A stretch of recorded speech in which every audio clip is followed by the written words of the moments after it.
Indonesia adalah negara kepulauan terbesar di dunia, membentang dari Sabang sampai Merauke. Namun, bagaimana kita sebagai generasi muda memandang kesatuan wilayah Indonesia? Di kampus tercinta ini, kami berlima dipertemukan, membawa cerita, latar belakang, dan isi kepala yang berbeda untuk memahami arti sesungguhnya dari wawasan Nusantara.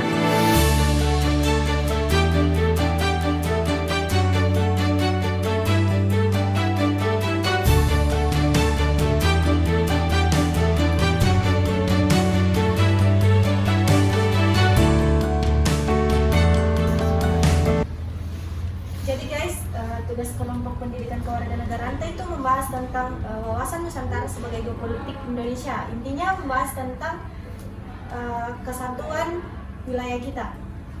Nah, betul itu Insan.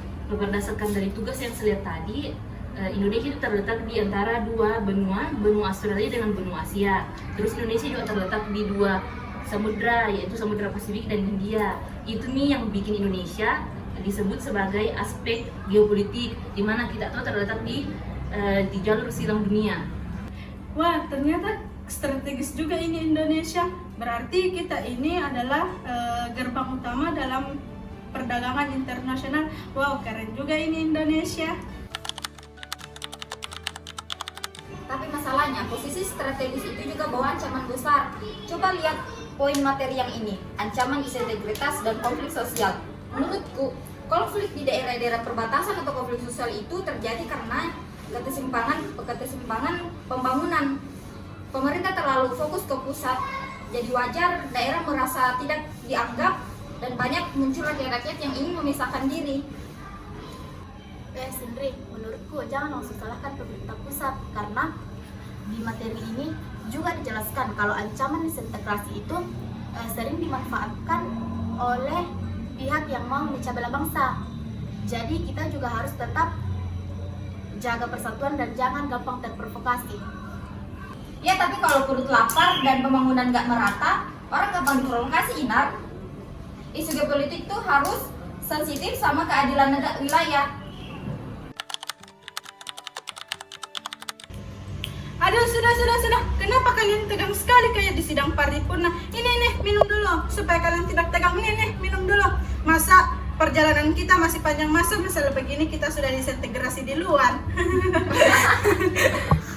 Nah, Inar, Sindri, di antara argumennya tadi kalian itu sudah betul, tidak ada yang salah antara Inar dengan Sindri. Di argumennya Sindri tadi bilang bahwa geopolitik itu di Indonesia memiliki perbedaan yang tidak bisa dipisahkan.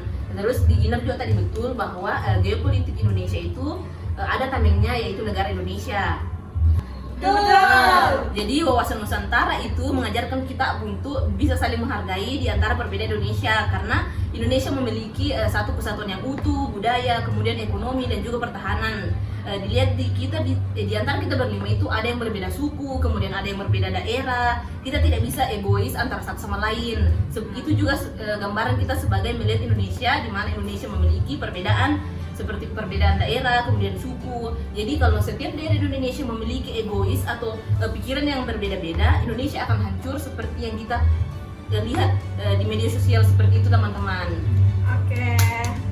Oke guys, baiknya kayaknya salaman nih kalian berdua supaya tidak ada lagi perbedaan dan selisih paham di antara kalian. Kan kita ini teman, masalah begini doang sudah berselisih paham. Ayo salaman. Sorry ya.